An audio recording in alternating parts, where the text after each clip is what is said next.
Chapter 227, 3 Routes.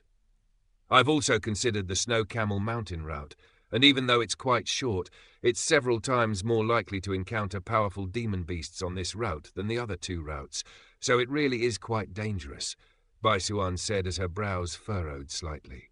Rest assured, Junior Marshal Sister Bai, with me by your side, you won't be in any danger. Qi Huanyu hurriedly guaranteed as he gave himself a pat on the chest. Before Bai Suan had a chance to reply, they were approached by Tang Chuan, who scoffed with a disdainful expression. You sure like to make bold promises that you can't keep, young Master Qi. You think you have what it takes to ensure Junior Marshal Sister Bai's safety? Don't say that, Senior Marshal Brother Tang. Senior Marshal Brother Qi is only looking out for me.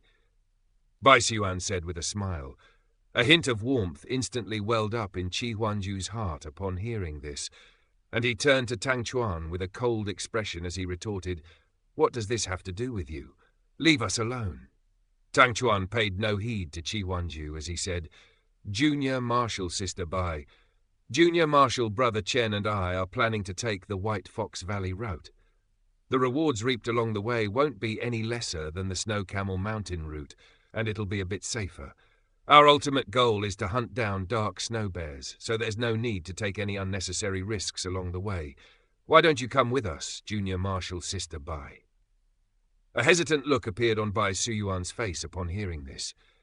Qi Huanyu and Tang Chuan were just about to say something further when she suddenly decided, I'll take the Pine Fruit Mountain route with Senior Marshal Brother Sun Ke and the others.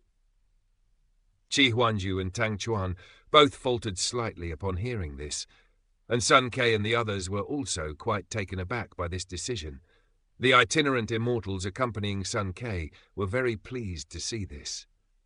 There weren't many female cultivators on this trip, and the vast majority of them had chosen to join Qi Huanyu or Tang Chuan's group on the flying boat, so it was naturally a massively pleasant surprise for them that the most beautiful female cultivator of the bunch had chosen to accompany them.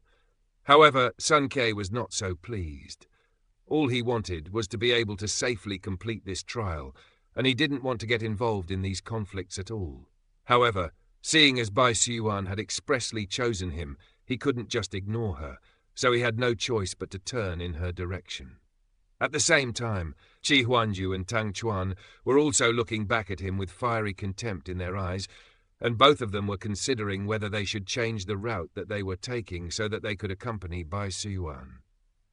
With my lackluster abilities, I'll only be dragging you 2 down, so it's best for me to take the safest route. You are among the cream of the crop of all inner sect disciples, and I admire both of you greatly. I can't accompany either of you on this mission, but I'll be cheering for both of you. I'm sure one of you will be able to claim the top spot for this trial, Bai Suan said. The egos of Qi Huanyu and Tang Chuan were greatly inflated by Bai Suan's glowing praise, and both of them gave up on the idea of changing routes. Neither of them were looking at Sun Ke anymore, and they exchanged a vicious glare instead, then bade farewell to Bai Suan before leading their groups down the 2 most perilous paths. Following their departure, Bai Suan approached Sun Ke with a bright smile and asked, You're not opposed to me accompanying you, are you, Senior Marshal Brother Sun? Not at all. Sun Ke replied with a polite smile, and all of the itinerant disciples eagerly welcomed her with open arms as they began to introduce themselves. Meanwhile, Han Li and Su Tongxiao were hovering in mid-air above a snowy mountain close to 100 kilometers away. Both of them had concealed their auras, and in front of them was a thin screen of water that was depicting Bai Suan and the others. That Bai Suan really is something. The trial has barely started, and she's already managed to goad her 2 fiercest competitors into going down the most dangerous routes. Her strategy and manipulation are both top-notch, Su Tongxiao praised. Han Li was already accustomed to Bai Suan's wiles, so he wasn't surprised by this at all, and he smiled as he replied, I would say the foolishness of those 2 have played a bigger role in this. I agree, Brother Li. With such high expectations set on them by Bai Suan, those 2 will be sure to fight tooth and nail over the top spot for the trial. Su Tongxiao chuckled. Han Li didn't want to dwell on this topic any longer, so he changed the subject. By the way, I heard that Bai Suyuan has an ancestor who seemed to have been quite an important inner sect elder of our Blaze Dragon Dao. Do you know him, Brother Su? The elder that you're referring to is Elder Bai Fengyi, who disappeared several thousand years ago. He's more familiar with Elder Qi Liang. I don't know him very well, but I did meet him a few times before his disappearance, Su Tongxiao replied with a nod. Do you know what happened to Elder Bai? Han Li asked as an intrigued look appeared on his face. There are all types of theories about what happened to him going around in the sect. Some say that he perished while carrying out a mission for the sect. Others say that he was killed by certain sworn enemies of his. If you ask me, I think he went somewhere to go into seclusion in order to make a breakthrough to the golden immortal stage. Also, according to some obscure sources in the sect, the origin soul lamp left behind by Elder Bai in the sect has never been snuffed out. Su Tongxiao replied. It seemed to Han Li that there was more to this matter than met the eye, but he didn't ponder the subject any further. Meanwhile, Bai Suyuan and the others were gradually vanishing out of sight on the screen of water, and Su Tongxiao erased the screen with a sweep of his sleeve as he said, Let's go, Brother Li. We have to catch up. Han Li nodded in response, and as opposed to flying beyond this point, they descended into the forest and began to follow Bai Suyuan and the others on foot, while keeping tabs on the three groups with their spiritual sense. After following the disciples for a while, Han Li's brows furrowed slightly as if he had detected something, but his expression then quickly returned to normal. Sun Kei's group consisted of 6 disciples, and they were flying at a low altitude deeper into the profound ice mountain range over a mountain path with a rather gentle slope. The area appeared to have been quite peaceful, but there were many demon beasts in the mountain range that were very proficient at concealing themselves in the snow. Hence, anyone who dared to fly along recklessly at a high altitude could easily end up falling prey to those lurking demon beasts. It seemed that everyone had already been assigned roles in advance, and Sun Kei had been tasked with leading the way. At this moment, there was a jade bowl treasure hovering above his head, and rays of white light were shining down from the bowl, enveloping his entire body. At the same time, there were 4 glittering and translucent azure flying daggers slowly revolving around him.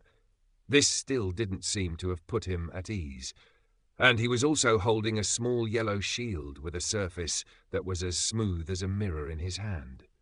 Behind him, the other 4 male cultivators had all adopted protective measures as well, and were scouring their surroundings with wary expressions. Bai Suyuan was bringing up the rear with a white jade bracelet in her hand, forming a white halo around her. At the same time, she had also put on a white veil garment that was giving off specks of silver light. The group was flying ahead in a slow and cautious manner, and they didn't encounter any danger aside from some sneak attacks from a few reckless demon beasts, all of which were easily dealt with. As they ventured deeper and deeper into the mountain range, the air temperature also plummeted further and further. A bone-chilling aura was rising up from beneath the earth, and gusts of frosty wind were also sweeping through the air. Even with the spatial tempering stage cultivation bases of Sun Kei and the others, they were beginning to shiver from the cold. Bai Suyuan was still able to ward off the cold relatively well, but everyone else was clearly beginning to struggle. All of them activated their cultivation arts to keep themselves insulated, but the temperature continued to plummet, and they were beginning to sorely regret not preparing any treasures that enhanced their resistance to cold conditions.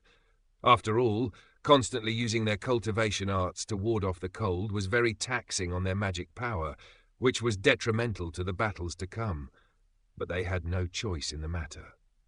Right at this moment, Sun Kei suddenly stopped in his tracks, then turned around and produced an intricate red wine flagon as he said, "I have some spirit wine here that's brewed using fire attribute spirit ingredients and can help ward off the cold. Please have some if you'd like." Everyone exchanged a few hesitant glances upon hearing this. Meanwhile, Sun Kei flipped a hand over to produce a cup, which he filled with the spirit wine from the flagon.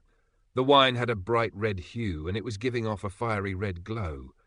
It was as if the wine were burning, and the surrounding air temperature was significantly elevated in its presence. At the same time, a peculiar fragrance was spreading through the air, and even Bai Siyuan's eyes lit up slightly as she was struck by the urge to give the wine a taste. One of the young men in the group seemed to have been an avid wine enthusiast as well, and he immediately praised, "This is certainly a fine wine." "Do you drink as well, Brother Lin? Please give this a taste if you don't mind. It'll be very helpful for warding off the cold," Sun Ke said as he offered the young man his cup. "Don't mind if I do." The young man eagerly accepted the cup before downing its contents in one go. The wine flowed down into his belly, leaving a scorching trail in its wake, then transformed into a burst of fiery heat that enveloped all of his internal organs. The burst of heat then split up into several bursts that flowed to all parts of his body as if they had a mind of their own, and he was left feeling extremely light and airy, as if he were about to drift away with the wind. His entire body stiffened as if he had been struck by lightning, following which an intoxicated look appeared on his face, and it took a long while before he returned to his senses, upon which he praised once again, "This wine is exceptional. May I ask its name, Brother Sun?" "This wine is called Fire Drop Wine," Sun Ke replied with a smile, "a fitting name for an exceptional wine. I was fortunate enough to have tasted one of the top 10 Immortal brews, the Green Pear Immortal wine, and I'd say its flavour is slightly lacking compared with this Fire Drop wine," the young man said in an excited manner. Not only was this wine extremely delectable, just as Sun Ke said, it was very effective in warding off the cold. At this moment, his entire body felt as if it were being basked under the warm glow of the sun, and a hint of redness had appeared on his cheeks, while all of the biting chill in his body had been expelled. The other 3 male cultivators had no further reservations upon seeing this, and each of them had a cup of the spirit wine as well, following which elated looks appeared on their faces. They weren't avid drinkers, so they didn't care about the taste of the wine, but they were very pleased with its effects. Furthermore, the warmth released by the fire drop wine was lingering in their bodies, and didn't appear as if it were going to dissipate any time soon. Hence, they wouldn't have to continue to use their cultivation arts to keep themselves insulated. The warmth released by the fire drop wine will linger for around half a day before slowly fading. You should have a cup as well. Junior Marshal Sister Bai, Sun Ke said with a smile. "Thank you, Senior Marshal Brother Sun," Bai Siyuan replied with a nod.